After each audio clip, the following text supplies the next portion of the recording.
Schwegel, Vice President of the Minnesota Farmers Union. Thank you so much for joining us here at That Reaction on BBC News. Thank you. Now, the Hollywood studio Warner Brothers Discovery has been home to some epic battles on screen. Neo versus Agent Smith, Batman versus Superman, and of course Godzilla versus King Kong. Who can forget that one? But it looks set to be the scene of another showdown now, Netflix versus Paramount.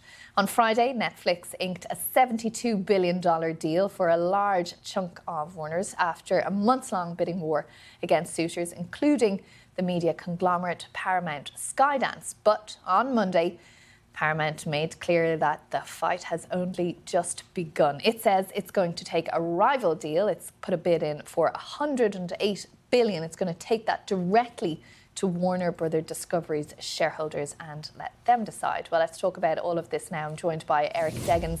He's Knight Chair of Journalism and Media Ethics at Washington and Lee University in Virginia and a critic at large for the US National Public Radio. Thanks indeed for joining us here. How did we get to this position where over the weekend Netflix was celebrating this big deal and then today Paramount says, hold on, not so fast? Well, I think one way we got here is that Paramount has always been visible and aggressive about saying that it wanted to acquire Warner Brothers Discovery. I think one reason why we saw this whole bidding war get started was because once Paramount combined with Skydance Media to form a combined company earlier in the year, one of the first things we heard from them is that they were interested in buying Warner Brothers Discovery. And that set a process in motion where other suitors were also invited to submit bids, including Netflix and Comcast. And while there was an assumption that Paramount had the inside track in part because its owners seemed to be very friendly with the Trump administration and it would require federal approval for this deal to go through, Netflix came out of nowhere with a gigantic bid that involved more money than we had heard before, even from Paramount.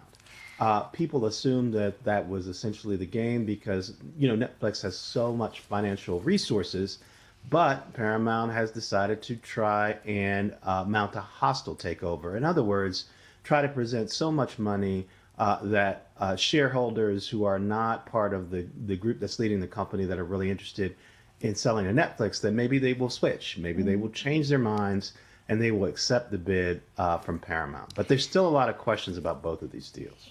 And I suppose one of the differences between the offers as well is that Netflix wasn't interested in the entirety of the company. It wanted to spin out some of it, including CNN.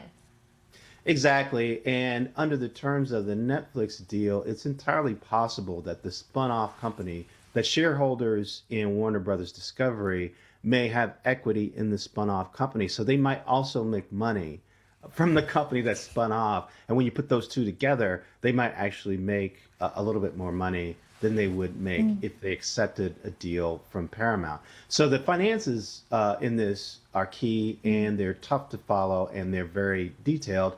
And then the other question is which company is more likely to get federal approval?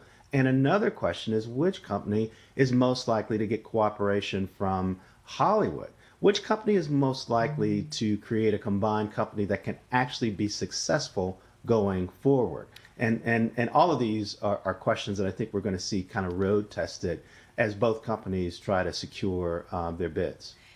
And Eric, for people watching this with the bowl of microwave popcorn on their lap, seeing how the battle plays out, what will it mean for American movie watchers and TV show watchers? What impact is it likely to have on production? Well, I'd say, first of all, overall, this is a signal that Silicon Valley and its tremendous financial resources are going to dominate Hollywood even more than it already does.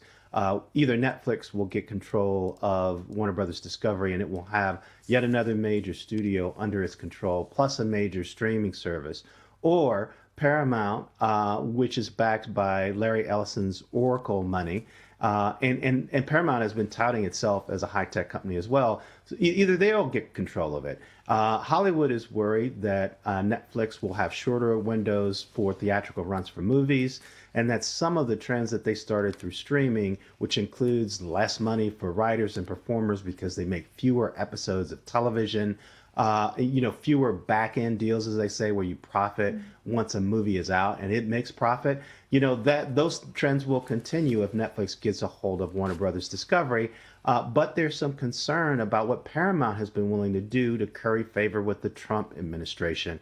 And if Paramount buys Warner Brothers Discovery, it will buy the entire company, so it will get control of CNN. And a lot of people are worried about what will happen to that news outlet once a company that has tried to curry favor with President Trump gets control of it. Okay, well, this is going to play out over the weeks and months ahead, so we'll be no doubt speaking to you again. Eric Deggans, thank you very much for joining us here on BBC News. Thank you for having me.